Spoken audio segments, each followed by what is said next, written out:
कैसे मिलता है पितरों का आशीर्वाद। पढ़िए पूरी कथा। पितृ कभी भी अपनी संतानों को परेशान नहीं करना चाहते हैं। वे बहुत ही दयालु होते हैं, लेकिन संतानों की उपेक्षा से दुखी हो जाते हैं, क्योंकि संतान के द्वारा श्राद्ध कर्म और पिंडदान आदि करने पर उन्हें तृप्ति मिलती है और वे अपनी संतानों को धन, धान्य और खुश रहने का आशीर्वाद देते हैं।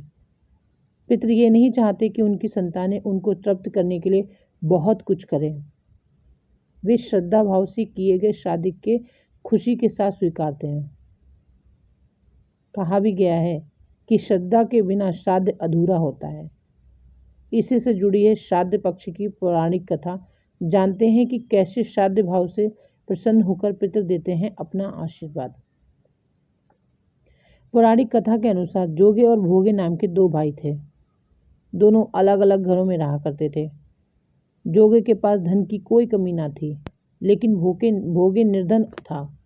दोनों भाई एक दूसरे से बहुत प्रेम करते थे, लेकिन जोगे की पत्नी को धन का अभिमान था, तो वहीं भोगे की पत्नी सुशील और शांत स्वभाव की थी।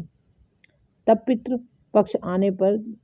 पितृपक्ष आने पर जोगे की पत्नी ने उससे पितरों का श्राद्ध करने के लिए कहा, तो जोगे इसे व्यर्थ का कार्य समझकर टालने की कोशिश की। लेकिन जोगी की पत्नी केवल अपनी शान दिखाने के लिए श्राद्ध का कार्यक्रम रखना चाहती थी, ताकि वे अपने मायके पक्ष के लोगों को बुलाकर दावत कर सके। जोगी की पत्नी से उसने कहा कि मुझे कोई परेशानी ना हो इसलिए आप ऐसा कर रहे हैं, लेकिन मैं सत्य कहती हूँ, मुझे इससे कोई परेशानी नहीं है।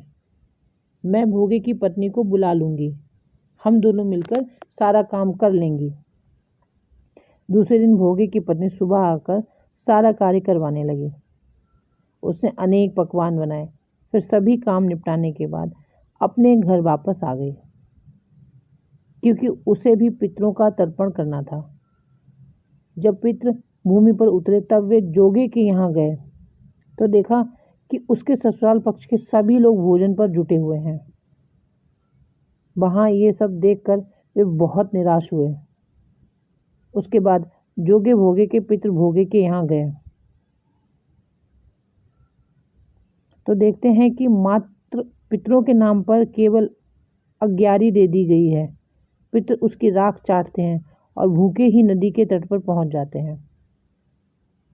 कुछ ही देर में सारे पितृ अपने अपने यहाँ का श्राद्ध ग्रहण करके इकट्ठे हो गए और बताने लगे कि उनकी संतानों ने किस किस तरह से उनके लिए श्राद्धों के पकवान बनाए।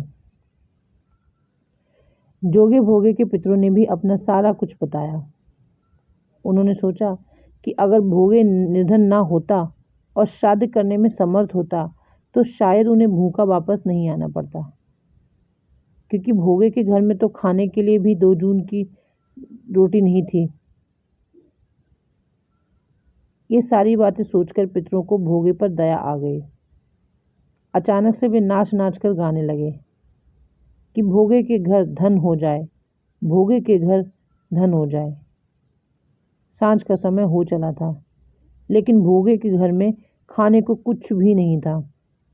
उसके बच्चे भूखे थे। बच्चों ने अपनी माँ से कहा कि भूख लगी है। तब उन्हें टालने के लिए गुस्से से गरज कर भोगे की पत्नी ने कहा कि जाओ, आंगन में हौदी औंधी रखी है, उसे जाकर खोल लो, उसमें जो भी मिल जाए आपस में बांटकर खा लेना। बच्चे जब वहाँ जाकर हौदी देखते हैं तो वे दौड़े दौड़े माँ के पास जाकर कहते हैं कि माँ, हौदी तो मोहरों से भरी पड़ी है।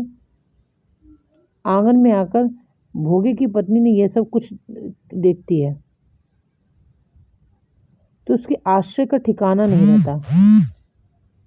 इस तरह पितरों के आशीर्वाद से भोगे भी धन धान्य से परिपूर्ण हो जाता है, लेकिन वह इस बात का बिल्कुल अहंकार नहीं करता है और अगले बरस पूरी श्रद्धा के साथ भोगे एवं उसकी पत्नी अपने पितरों का श्राद्ध करते हैं। भोगे की पत्नी पितरों के लिए 56 प्रकार के व्यंजन तैयार करती है।